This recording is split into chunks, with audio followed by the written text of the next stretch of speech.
Hello student, good morning. मैं मंजर Hasan Urdu Muallem के हैसियत से आपके सामने रूबरू हुआ हूँ और आज आप देख रहे हैं स्कॉटिश पब्लिक स्कूल की ऑनलाइन क्लास। तो प्यारे मेरे हुनहार तलबा, आज मैं आप लोगों को ऑनलाइन ही के जरिए से उर्दू पढ़ाने जा रहा हूँ। उम्मीद है कि आप लोग अपनी अपनी दिमागें और अपनी अपनी किताबें कलमें सामने रखे होंगे, दिमाग को भी हाजिर रखे हुए होंगे। तो आज आपका सबक है सफ़ा नंबर 11। सफ़ा नंबर 11 की कुछ रीडिंग पढ़ा चुका था और कुछ बचा हुआ है, तो उसको भी पूरा कर रहा हूँ और आगे अगर टाइम बचेगा तो फिर क्वेश्चन आंसर भी हल कर दूंगा। ठीक है, तो निकालिए। शेख अब्दुल कादिर जिलानी रहमतुल्लाह अलैह के बारे आप पढ़ रहे थे।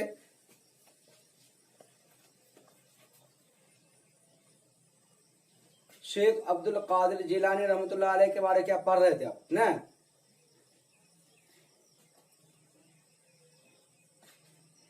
आप एक काफिले के साथ चले। रास्ता में आप शेख अब्दुल कादिर जिलानी रहमतुल्लाह अलैह के बारे पढ़ रहे थे कि शेख अब्दुल कादिर जिलानी रहमतुल्लाह अलैह एक बड़े आलिम दीन थे और बहुत ही सच्चे मुत्तकी थे, परहेजगार थे।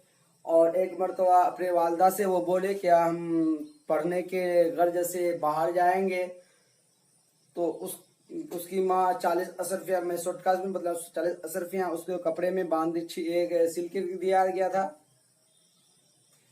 सिल करके दिए थे। तो क्या हुआ था, वो सिला हुआ कपड़ा अशरफिया उसके बगल में दबाया हुआ था। तो इत्तफाकन काफिला वाले को छेक लिया, तो उसको भी छेका गया, वो भी छेका गया, घेरा में आया। वो घेरे में आए तो घेरे में आने के बाद उसको डाकू ने पूछा गया कि आपके पास क्या है प्यारे बच्चों, आपके पास क्या है? तो प्यारे बच्चों तो क्या बोलेंगे कि आप तुम्हारे पास क्या है? तो वो कहा है कि मेरे पास 40 अशरफियां हैं। तो डाकू ने सोचा कि ये मजाक उड़ा रहा है, मजाक कर रहा है, हंस रहा है, एक बेवकूफ बना रहा है। तो क्या सही माने कि हाँ सही माने। तो डाकू के जो सरदार थे उस जगह गए। उस जगह जाने के बाद बोला गया क्या सही माने इसके पास है? समझे? तो हकीकत उसको लेके गया और उसके पास भी बात इसी चीज को लेकर के बयान हुई, बात हुई। तो कहा कि मेरे पास 40 अशरफियां हैं। तो 40 देखा गया, खोल के देखा गया तो हकीकत 40 अशरफियां पाया गया। तो बच्चे से बोला गया कि प्यारे बच्चों आप कहा है, झूठ नहीं बोले, अगर झूठ बोलते तो ये बच्चे आपका बच जाता। तो क्या मैं झूठ क्यों बोलूं? मेरी माँ ने नसीहत की है कि बेटा कभी झूठ ना बोलना, कभी झूठ का मुंह में भी ना लाना। तो मैं आप लोगों से झूठ बोलूं क्यों? तो प्यारे बच्चों, झूठ बोलना एक हमारे लिए सख्त गुनाह है और हम लोग बात बात में कसम, खुदा की कसम, ईमान खुदा, ये सारा कसम खाकर ढेर लगा देते हैं। ये तो और भी बहुत बड़ा गुनाह है। ठीक है, तो देखिए आज क्या है। आप एक काफिले के साथ चले। रास्ते में डाकुओं ने सबको लूटा। एक डाकू ने आपसे पूछा, एक डाकू ने आपसे पूछा कि तेरे पास भी कुछ है? पूछा कि तेरे पास भी कुछ है? तो आपने आपने जवाब दिया हाँ मेरे पास 40 दिनार हैं। क्या है कि डाकू ने काफिले वाले को घेरा, सबसे लूटा। लूटने के बाद बच्चे के पास आया तो कहा कि बच्चा तुम्हारे पास कुछ है? बच्चा ने कहा बिल्कुल इत्मीनान से कहा हाँ मेरे पास है। क्या है? 40 दिनार है। डाकू समझा कि मजाक कर रहा है। क्या डाकू क्या समझा? मजाक कर रहा है। लेकिन इस तरह ये बात डाकुओं के सरदार तक पहुंची। डाकुओं के जो सरदार थे उस तक ये आवाज पहुंची। उसने आपको पकड़वा कर अपने सामने बुलाया। उसने उस बच्चे को पकड़कर उस डाकू के सरदार के पास लेके गया और बुलवाया और खुद पूछा तुम्हारे पास कितनी अशरफियां हैं? क्या तुम्हारे पास कितनी अशरफियां हैं? तुम्हारे पास कितनी अशरफियां हैं? आपने कहा मेरे पास 40 अशरफियां हैं। आपने कहा मेरे पास 40 अशरफियां हैं। सरदार ने कहा कहाँ है? सरदार ने कहा कहाँ है? तो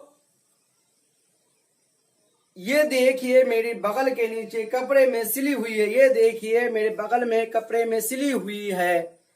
अरे ये तुमने क्यों बता दिया? सरदार कह रहा अरे बच्चा ये क्यों तुमने बता दिया?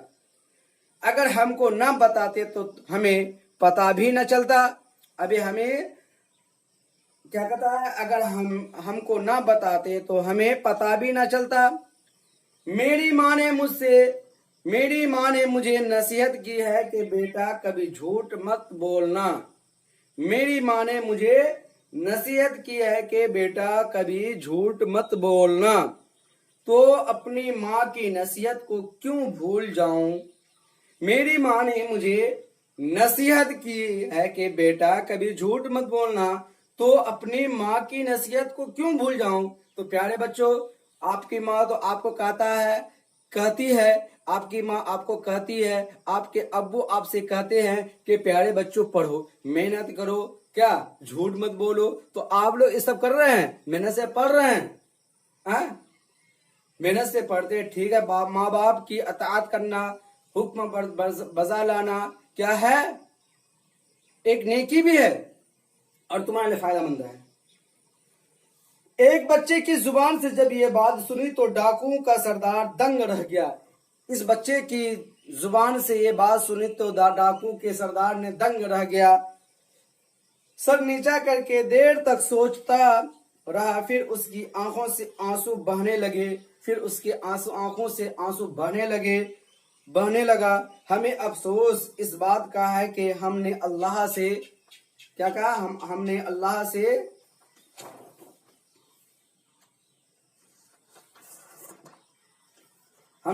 से एक इकरार किया है।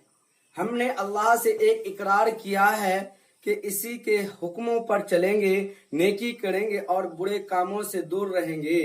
क्या डाकू के सरदार ने कहा कि हमने अल्लाह से इकरार किया है कि उसी के हुक्म पर चलेंगे, नेकी करेंगे और बुरे कामों से दूर रहेंगे।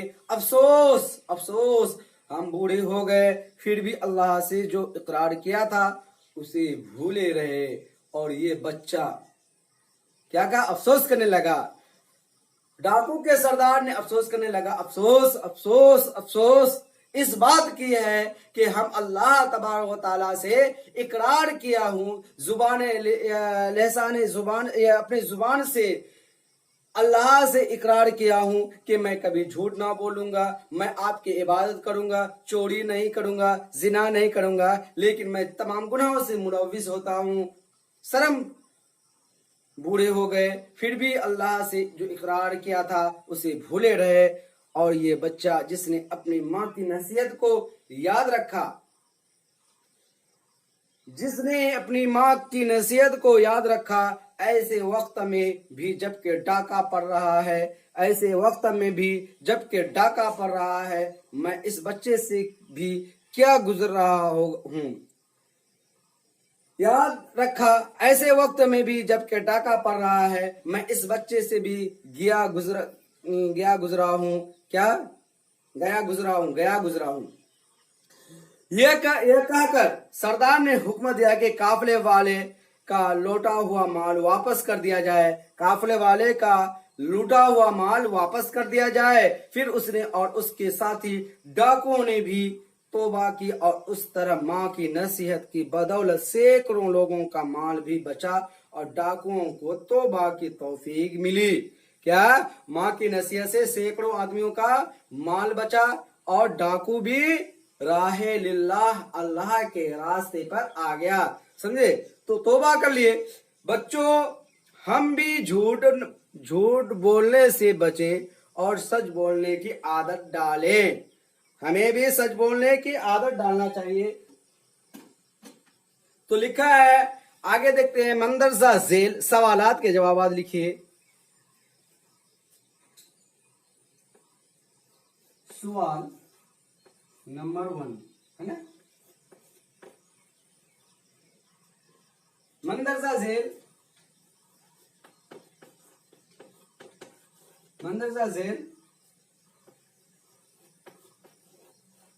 सवालात के जवाब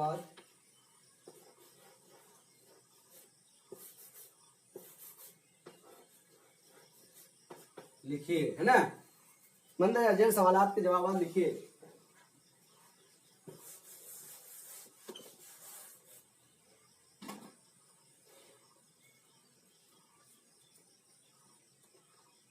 सवाल नंबर 1,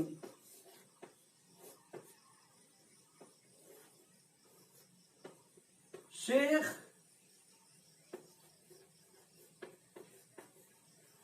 अब्दुल कादिर जिलानी कहाँ के रहने वाले थे? शेख अब्दुल कादिर जिलानी रहमतुल्लाह अलैह कहाँ के रहने वाले थे?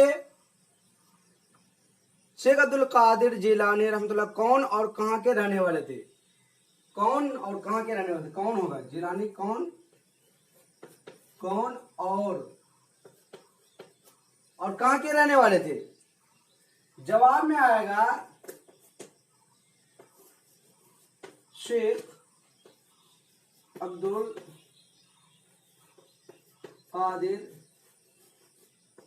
जिलानी एक बहुत बड़े अल्लाह के वली और जिला के रहने वाले थे। शेख अब्दुल कादिर जिलानी एक बहुत बड़ा अल्लाह के वली थे और जिलान थे और जिलान के रहने वाले थे, है ना। इसको मिटा दे रहा हूं।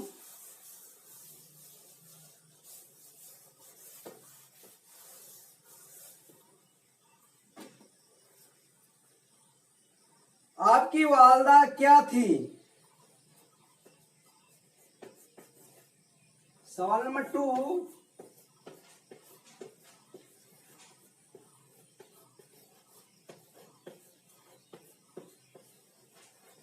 क्या थी? जवाब में आएगा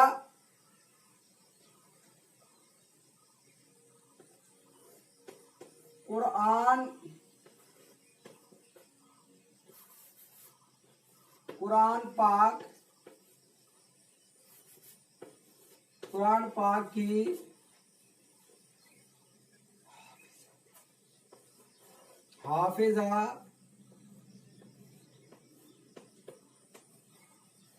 हाफिजा थी, है ना।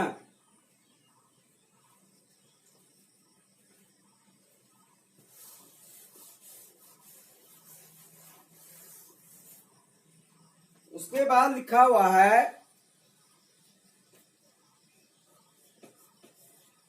सवाल नंबर 3 पे है, बगदाद जाते वक्त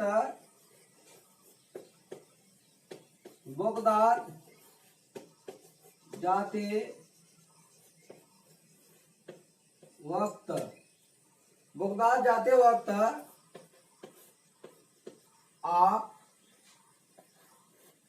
को वालदा ने क्या दिया और किस बात की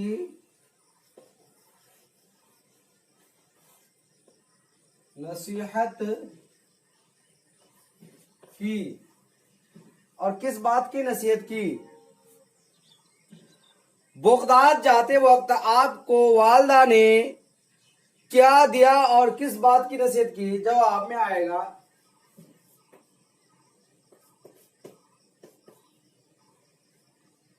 40 दीनार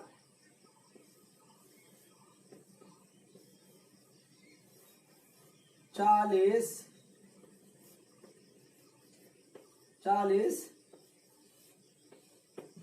दिनार, और 40 दिनार दी थी और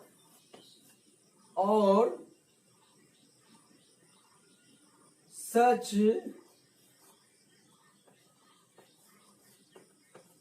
बोलने की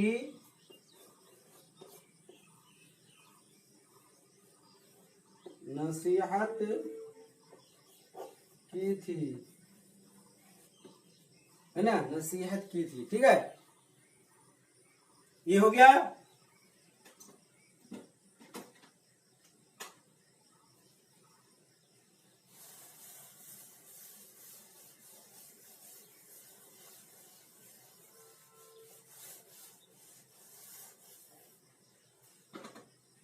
सवाल नंबर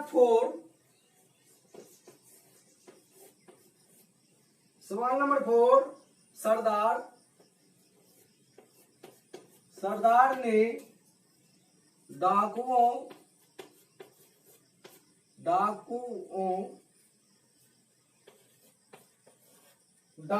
को क्या हुक्म दिया?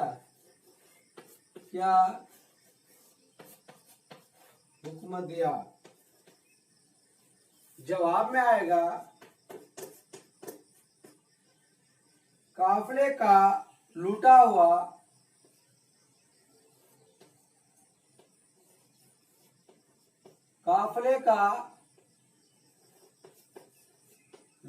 हुआ माल वापस कर दिया जाए। फिर उसकी साथी ने तौबा की। क्या है? काफिले का लूटा हुआ माल वापस कर दिया जाए। ठीक है, यही आएगा। तो प्यारे बच्चों, आज आपका सबक यहीं तक रहा, और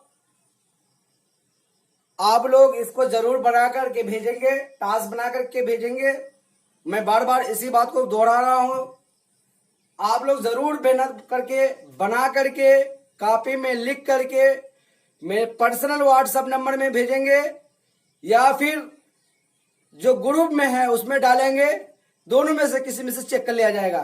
पर्सनल नंबर आप लेने चाहते हो तो दे रहा हूं मैं, 7667